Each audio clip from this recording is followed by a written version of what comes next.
and welcome to another informative episode of Critical Political Thinking. My name is Corey Camasso, and I'm your host. In today's episode, we're going to be talking about the Israel unrest that has begun to unravel now that we have Biden in office and no one with a firm grasp in NATO or anywhere to really protect these countries. Now they seem to be finding themselves all under attack. Speaking of attack, our pipeline has been directly attacked by Russian hackers from the dark side. And I'm not even talking about Star Wars. We're talking about the Russian hacker group Dark Side. We're going to go into the details on what happened, what effect this will have on our gas prices now and in the future, as well as what can of worms this may have opened. Additionally, we're going to talk more about the Pfizer vaccine that has now been approved for ages 12 to 15. That's right. It is now time to get your children vaccinated for a disease, or I should say a virus, that barely affects them. Great idea. Put something that we have no formal testing in our children. That's where we've come to America.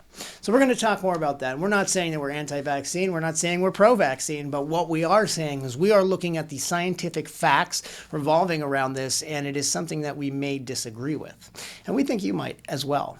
We're also going to briefly touch on CAITLYN Jenner, an amazing candidate running against in the gubernatorial race against, or I should say, race against the Gavin Newsom.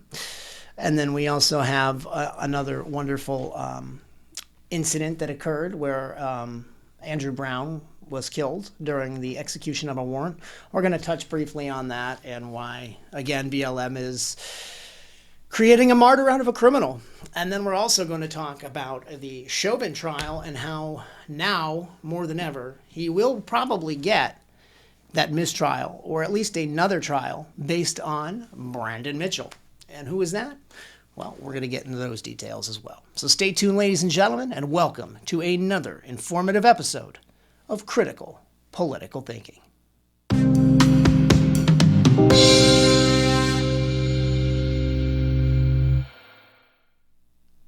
Hello, and welcome to another episode of Critical Political Thinking. We apologize, this one will be a little bit longer than normal, but that is simply because we haven't been with you in about 4 or 5 days, and a lot of things have piled up, and we just wanted to make sure that we were covering them accurately. And now that we have all the information, let's get right into it. Our first topic today is going to be the Hamas missile firings and what has basically occurred. So Hamas has fired a multitude, over 100, a barrage of, I guess you can say, missiles and tactical air defense missiles that have attacked the Tel Aviv area. Now, the air defense systems of Tel Aviv have been able to knock the majority of these out of the sky, if you will. But some of them did manage to get through. Over 30 people were killed. And this is now really upping the tension between them and Israel.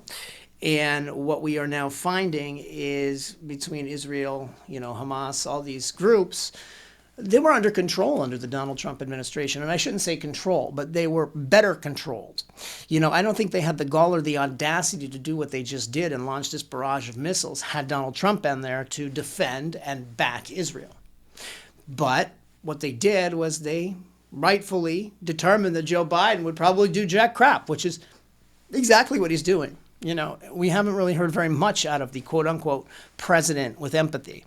Instead, what he's doing is doing what he does best, and that's hiding in his basement at a time when foreign relations, which is one of the major roles of our president, whether we like it or not, we need to maintain this peace all across the world, or the peace here in America is in severe jeopardy. We have so many Israelis here in America that are affected by this. And we really do need to start addressing these things a little more, and the Democratic Party is severely dropping the ball. This is going to lead to unrest clear across the world. It's going to affect oil prices, which I don't think Biden really cares about, nor does he even really understand what's going on. But with that said, I think either Kamala Harris or the puppeteers behind the Biden administration had better step up their game because things are not going to go well. This is the worst unrest we've seen over there in 7 years. And keep in mind, Israeli didn't just take it and go with it. They lit up the sky over Gaza. Lit up the sky, and they claimed to have hit over 500 targets. That is major wartime efforts. So, ladies and gentlemen, we have to understand that Biden has become completely useless, not only in our domestic relations, with the border, the COVID, the economy, the gas prices, the pipelines, everything. He is basically useless.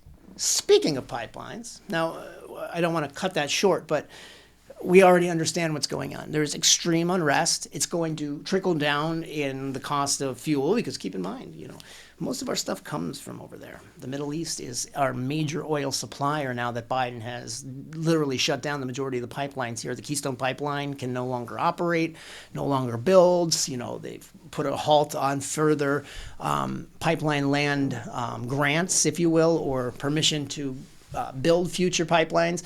I mean, all of our future and our future domestic fuel abilities have been severely hindered by the Biden administration. And I think that this is not going to benefit America at all at any time soon. And we are in severe trouble. You thought gas prices were bad. Now, just wait. They were already at an incline. And now, on top of that, Russia saw an extreme opportunity to take advantage at a point when we are already in jeopardy through our oil systems. And they allowed their dark side, their hacking team, to infiltrate and attack our pipeline. That's right, because they have absolutely no fear. Biden's in office. Nobody cares. Nobody can do anything. He's a pussy. He's not going to do anything. And as a matter of fact, he hasn't done anything. He got online and tried to make some kind of stern speech, but instead Russia probably just sat there laughing, just like the majority of Americans did. And what do we have? We now have a major gas shortage because while they didn't necessarily hit the pipeline, they hit the administrative offices guarding and orchestrating the pipeline and the distribution. They, out of precautions, had to shut down the entire pipeline. Now, this pipeline, since Keystone is gone, now basically operates and fills the needs of the entire East Coast. So now what you see is this huge influx. People are rushing to the gas stations. There's going to be a shortage.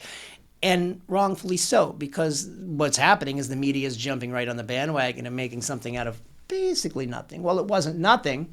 They should be focusing more on the cyber attack and the fact that now Russia is comfortable attacking America under the Biden administration. Instead, they're trying to push the focus on the fuel shortage and how we must hate Russia. Russia is a bad country in a sense that they don't have our best interests at heart.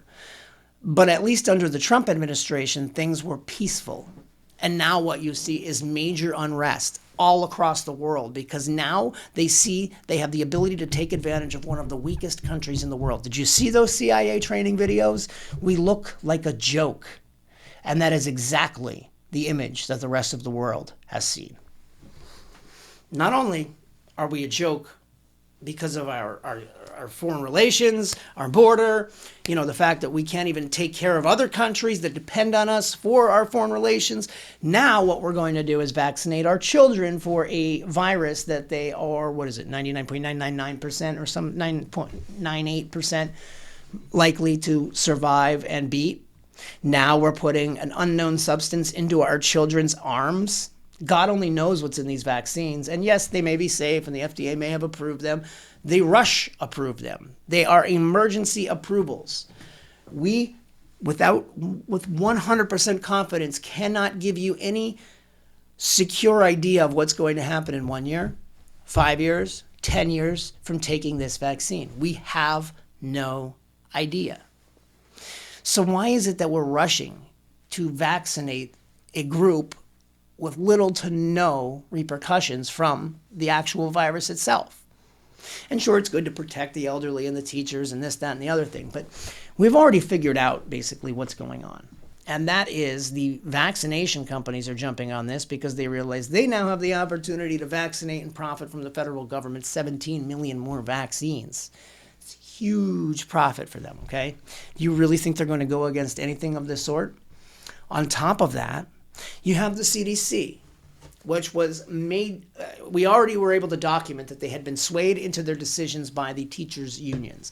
Rather than using the science like the CDC should be doing, instead what they did was listened to the advice of the teachers' unions, who instead were attempting to hold out for more money and more benefits for the teachers. Well, granted, that's what a teachers' union should do, but why would you allow teachers to take advantage of an already terrible situation? That's exactly what happened. And this is basically the Biden administration paying off all of the teachers unions that donated to the Democratic parties that voted in wherever they may be with this wonderful election that just passed. But what we're finding is that now, more than ever, all of these groups are getting paid back with all of these kickbacks, and they're all getting done through these Biden savior plans, these Green New Deals under disguise, these welfare plans under disguise of COVID relief. We know better than that. Infrastructure, come on. Literally, I think it's, what did they say, 5% goes to infrastructure, and we're going to go about and say that, that's okay. It's never going to be okay. They're lying to us. They're lying directly to our face, and we are just standing back and doing absolutely nothing about it. Mind you, most of these teachers have already been vaccinated because they were put on the primary list with the elderly. So you've got a group of teachers that have been vaccinated. So why do we need to vaccinate the children if the parents have been vaccinated? The children's are 99 point whatever it is, more than likely to be safe. And sure, not one child's life is worth dying. But what about the end outcome? We have no idea what that's going to be. And the odds that we're putting ourselves at is just not fair. And I think parents need to really take these things into account. And I'm not saying don't vaccinate your children. I'm not saying vaccinate your children. I'm saying do the research. Don't just stick something into your child's arm because Joe Biden said it's okay. Because keep in mind, what did Kamala say? What did Joe say? I wouldn't trust it if Trump did it. So you're going to trust it if a little old man who hid in his basement that somehow won an election that now all of a sudden in Arizona we're finding may have been a little more fraudulent than we originally anticipated? Arizona, Maricopa County, it's looking like a disaster. They are finding that this election was in no way, shape, or form as clear as they had thought it had been.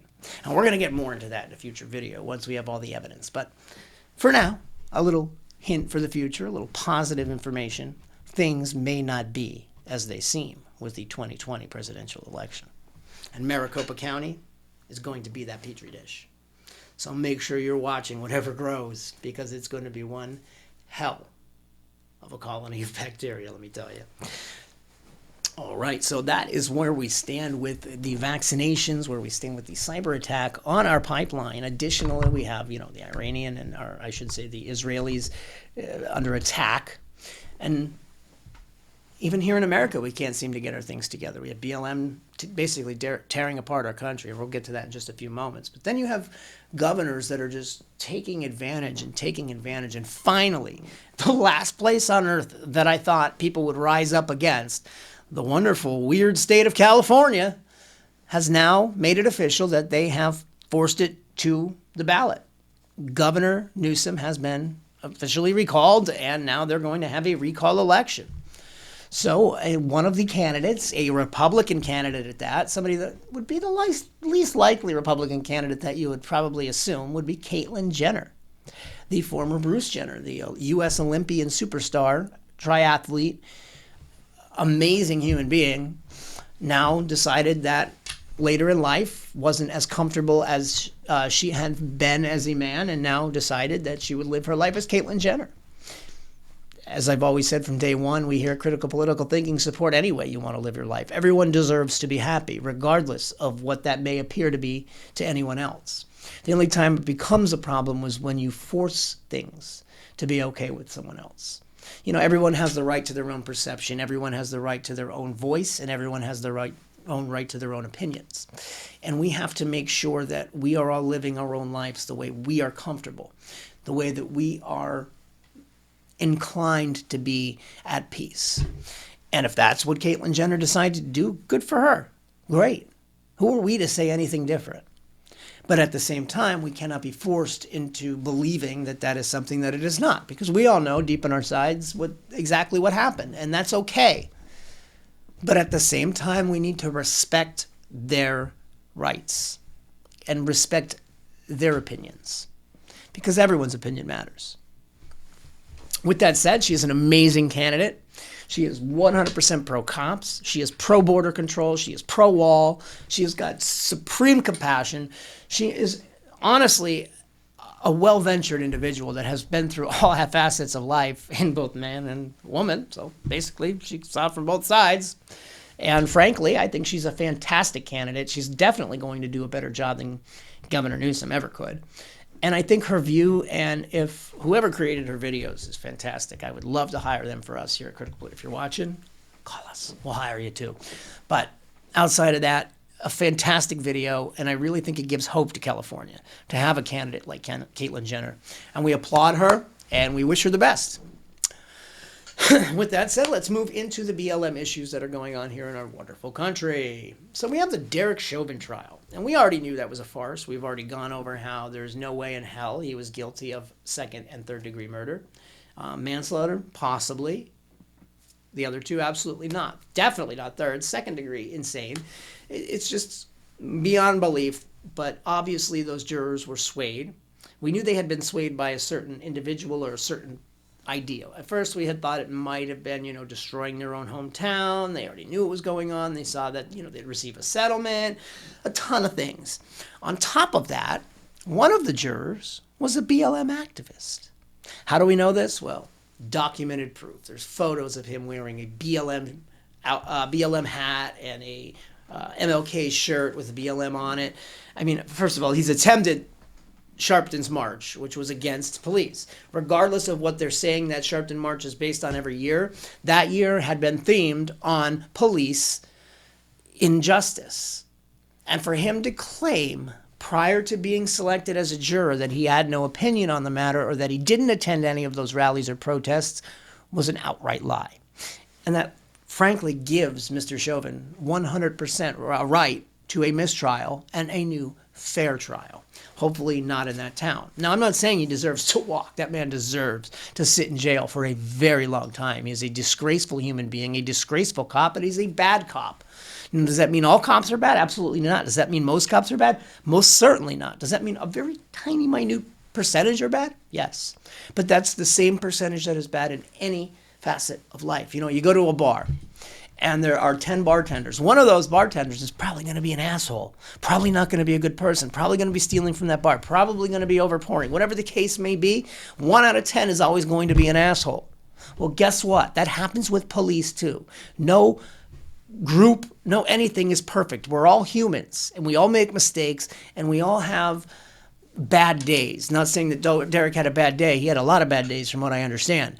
But nonetheless, he still deserves what every American deserves, and that is a fair trial free of an impartial juror.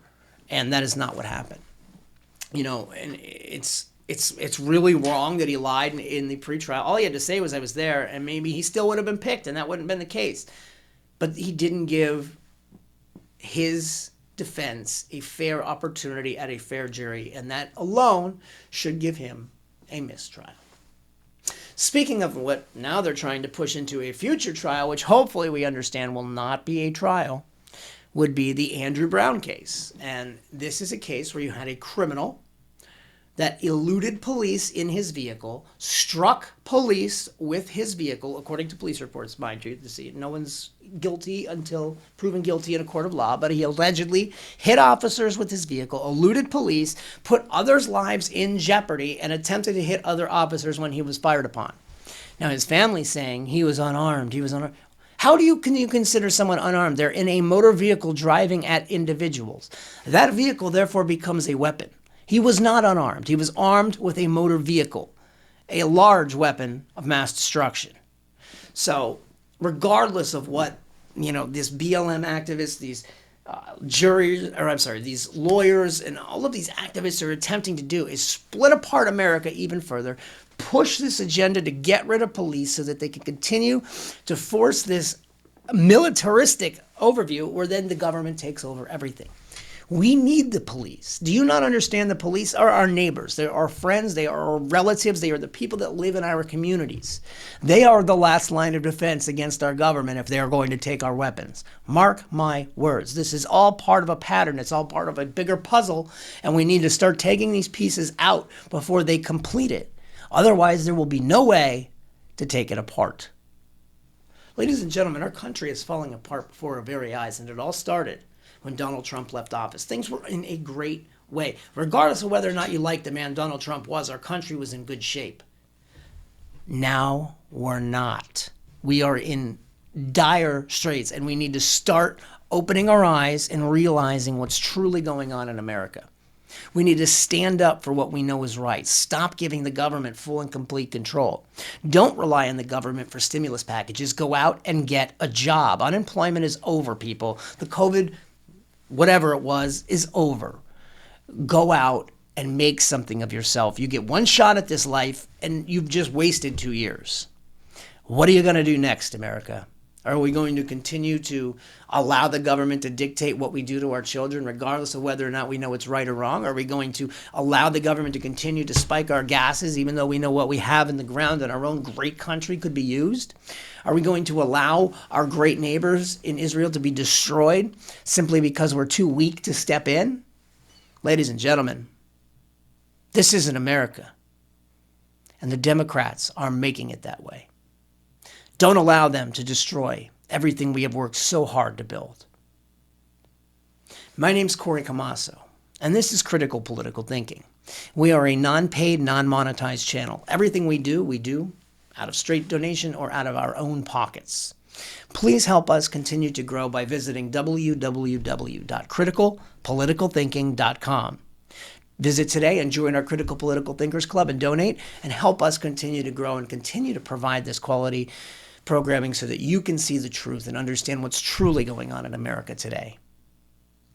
Depending on how much you donate, we can also send to you at no charge one of these amazing Critical Political Thinking mugs. You can get a Critical Political Thinking t-shirt, face mask, a whole bunch of great gear, all available on criticalpoliticalthinking.com. Please like, subscribe, ring that notification bell, comment, and share this video. Remember, we are non-paid, we don't have advertising, so we rely on great viewers like you to share our content. If you liked what you saw, please comment, let us know what you'd like to see in the future, and share. That is the most important thing you can do to help us grow.